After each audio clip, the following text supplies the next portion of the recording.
जैसा कि लालगंज निकाय चुनाव जो है उसकी तारीख़ करीब आते जा रही है और माहौल एकदम चुनावी माहौल एकदम गर्म हो चुका है। और हमारे साथ में इस वक्त मौजूद है लालगंज के चेयरमैन पद के भावी प्रत्याशी शरद जी, जो इससे पहले चेयरमैन रह चुके हैं। और जैसा कि क्षेत्र के अंदर ये भी इनकी चर्चा है कि इन्होंने बहुत सारी विकास किया है, तो आइए हम इनसे कुछ बात करते हैं। शरद जी, सारे लोगों का फैसला होगा 13 तारीख को, तो आप तो इससे पहले भी चेयरमैन रह चुके हैं, तो आपने अपने कार्यकाल में क्या क्या चीज़ें की? सबसे पहले मैं आपको बहुत बहुत धन्यवाद देना चाहता हूँ। जनता नगर पंचायत कटघर लालगंज की इस बार पूरा मन बना चुकी है कि 13 तारीख को जब काउंटिंग होगी, ऐतिहासिक मत से, विकास के नाम पे ऐतिहासिक मत से चुनाव जिताएगी। ये जनता पूरे नगर पंचायत के जो नए वार्ड जुड़े हुए हैं, 4 गांव वो भी जुड़े हुए हैं और 11 वार्ड पहले के थे, टोटल मिला के 15 वार्ड हैं।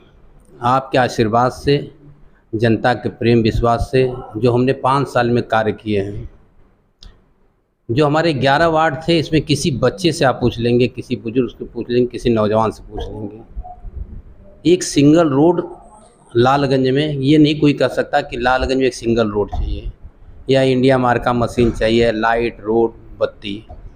अभी आपने देखा होगा पिछले 5 साल कार्यकाल बीता है, अभी भी हमारे विकास की चर्चा है कि जो 35 साल में अब तक के जितने पुराने चेयरमैन हुए हैं सबका कार्यकाल मिला दिया जाए तो हमारे 5 साल नहीं, 5 साल के जो आधे कार्यकाल हैं, 2.5 साल में सारे पुराने 35 सालों का कार्य समाप्त हो जाएगा। अच्छा, आप जहाँ तक विकास की बात करते हैं, जैसा कि 6 प्रत्याशी हैं यहाँ पर और सबके मुद्दे विकास के ही हैं, और इससे पहले भारतीय जनता पार्टी के चेयरमैन थे, और हमने लालगंज में सर्वे किया तो बहुत सी जगहों पे पानी के निकासी का मसला है, या कई जगहों पे गंदे पानी का जमावड़ा है। कई जगहों पे हमने देखा, जैसे खरकसी बाबा है, इंटर कॉलेज, डिग्री कॉलेज है, कि स्वच्छ भारत के नाम पे कहा जाता है कि साफ़ सफाई रखा जाए, पानी गंदगी ना जमाओ, लेकिन वहीं पर देखा गया कि रोड के ऊपर गंदगी बहती हुई मिली।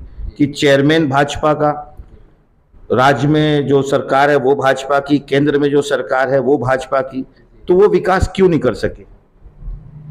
देखिए, मैं किसी पे कमेंट नहीं करना चाह रहा हूँ। ये लालगंज में पानी की समस्या है।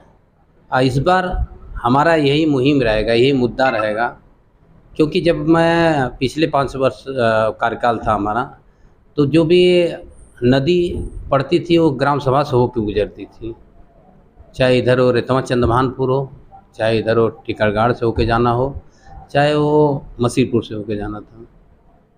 तो इस कारण पानी की समस्या दूर नहीं हो पाई। और जो मेरा कार्य पिछले 5 वर्ष में किया गया था वो वहीं का वहीं पड़ा रह गया है, बल्कि मेरे किए हुए कामों को कलर कर दिया गया। ये मैं नहीं कहता हूँ, आप लोग मार्केट में आते हैं, पूरी जनता ये कहती है।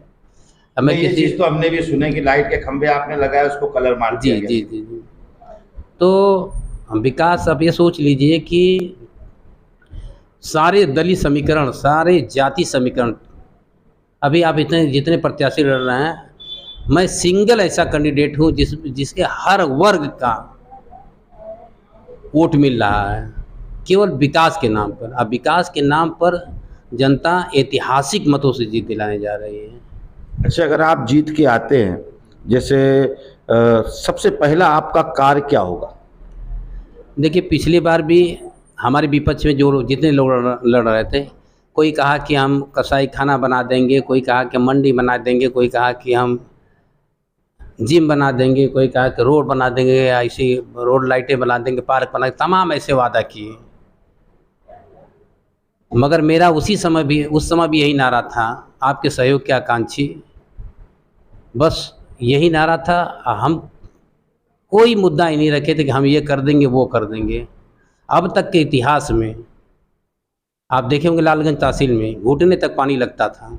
बराबर 3.5 करोड़ रुपया लगा के पूरे कंपाउंड को हमने सुंदर बनाया, पेड़ पौधे से लेके इंटरलॉकिंग से लेके, जहाँ भी जहाँ से पुलिस चौकी उनके लिए शौचालय से लेके उनके लिए मशीनें, सोलर लाइटें, इंटरलॉकिंग, सीओ कैंपस से लेके एटीएम कैंपस, यानी हर जी सुविधा। हाँ, सारी सुविधाएं दी जिसमें मेरा कोई रोल नहीं था।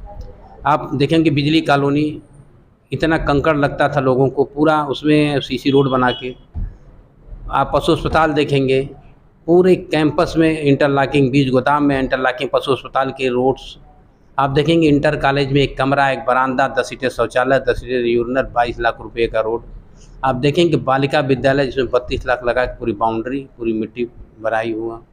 आप देखेंगे प्राथमिक विद्यालय जो आजमगढ़ जिले का सबसे खूबसूरत विद्यालय है, इसमें 18 लाख रुपए लगा के पूरी इंटरलॉकिंग, जिसमें मेरा कोई रोल नहीं था। ये सरकारी संपत्ति है, अगर मैं इसमें नहीं करता तो जनता ये नहीं कहती कि इसमें आप क्यों कार्य नहीं किए। रोड रास्ता तो 500 जिसको मैं गिना नहीं सकता, हर गली हर मोहल्ले। आप देखे होंगे कि अभी हनुमानगढ़ी देखे होंगे, पैर रखने की जगह नहीं थी, आधी से ज़्यादा आबादी वहाँ शौच करने जाती थी। घमेरिया पार्क पे 10 करोड़ की संपत्ति पे कब्जा था किसी का, वो हटाया गया है। और आप देखेंगे दयाराम बाबा पे पूरी बाउंड्री वाल, पूरा वो डी बाबा पे देखेंगे पूरी बाउंड्री वाल से देखिए, काली जी मंदिर से देखेंगे, वहाँ देखेंगे।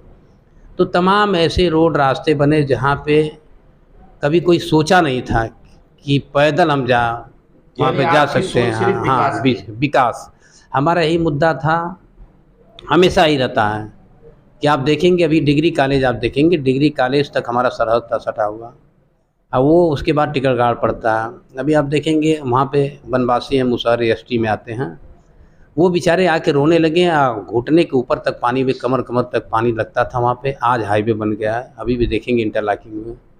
मैं वहाँ से मतलब अपने टाउन से हट कर उनके लिए 22,76,000 का रोड बनाया है। तो कभी ऐसा कोई नहीं कहता कि हमारी ये सोच है कि लालगंज कितना डिजिटल हो। कभी आप नहीं सोचे होंगे कि लालगंज में लाइट रहे न रहे, 10 बजे तक लाइट किसी हर गली मोहल्ले में, जहाँ अंधकार था, लोग पैदल या रात को गुजरना वो नहीं मुनासिब समझते थे, वहाँ आज निडिल एक फेंक दिया जाए सुई तो रात को 12 बजे 2 बजे रात तक चमकती दिखाई देती है। अच्छा, बाजार में जो जनरेटर है ये भी आपकी जी जी जी, जितनी सुविधाएं हैं, जनरेटर की सुविधा हर गली मोहल्ले में आपको जनरेटर से सुविधा मिलेगी। पार्किंग लाइट्स से जितने भी देखेंगे खंभे, अभी आप देखे होंगे 3.5 करोड़ रुपये का आवास गरीबों के लिए बनाया गया है।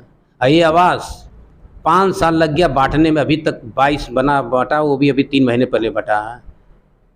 बेचारे खुमचे वाले जो इसी भाड़े पर रहते थे, जो निराश्रित थे, उनके लिए बनाया गया था।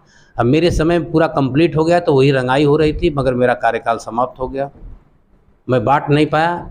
वो केवल बांटने में, लाट करने में 5 साल कार्यकाल बीत गया। 46 में से अभी 22 ही नहीं, अभी भी पेंडिंग पड़ा हुआ है स्थिति है। अच्छा, एक चीज़ ये भी देखने में आई है शरद जी कि जब चुनाव जैसे जैसे अनकरीब आते जाता है तो अफवाहों का बाज़ार भी गर्म होता है। कुछ ऐसे लोग भी हैं जो माहौल ख़राब करने की कोशिश करते हैं, कुछ ऐसे लोग भी हैं जो दारू मुर्गा पैसा बांटते हैं। तो ऐसे लोगों के बारे में आप क्या कहेंगे? देखिए, ये चुनाव है, तमाम ऐसे अफवाहें उड़ती रहती हैं कि फलां ने वो कर दिया, वो ये कर दिया। हम तो जनता से मेरी अपील है कि अफवाहों पर ध्यान न दें। कुछ ऐसे तत्व हैं जो चुनाव लड़ रहे हैं, हराने के लिए लड़ रहे हैं। उनका यही काम है, 10 आदमी उनके छुटे हुए हैं कि फला ये कर रहा है तो फला वो कर रहा है, तो ये ऐसे, यहाँ केवल अफवाहों खाना, यहाँ ऐसा हो गया, वहाँ वैसा हो गया, यहाँ मार हो गई, यहाँ पीट हो गया। तमाम ऐसे तरीके हथकंडे अपनाते हैं। वो कटवा हैं, न उनकी ज़मीर है, न कोई अस्तित्व है।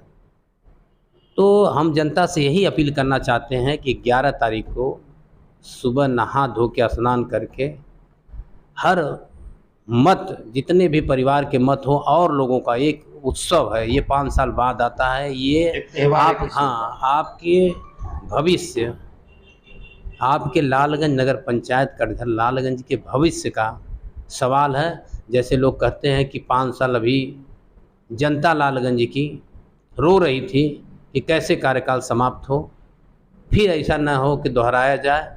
इसलिए मैं जनता से अपील करता हूँ, निवेदन करता हूँ कि वो बूथ पे जाके अपना मत का प्रयोग करें और 5वें नंबर पे चुनाव निशान भगोना प्रमिला यादव, भाभी शरद यादव के सामने मुहर लगा के एक विकास के नाम पर ऐतिहासिक मतों से जीत दिलाएं।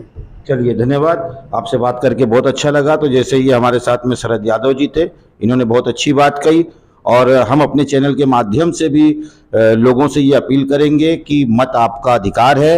आप 11 तारीख को अपने मत का इस्तेमाल करें और जो लोग अफवाह फैला रहे हैं या कुछ ऐसे लोग अगर आपको मालूम पड़ता है कि जो कुछ समाज में गंदगी फैलाने का काम कर रहे हैं, तो तुरंत इसकी खबर प्रशासन को दे ताकि वक्त रहते प्रशासन ऐसे लोगों पर कार्रवाई कर सके।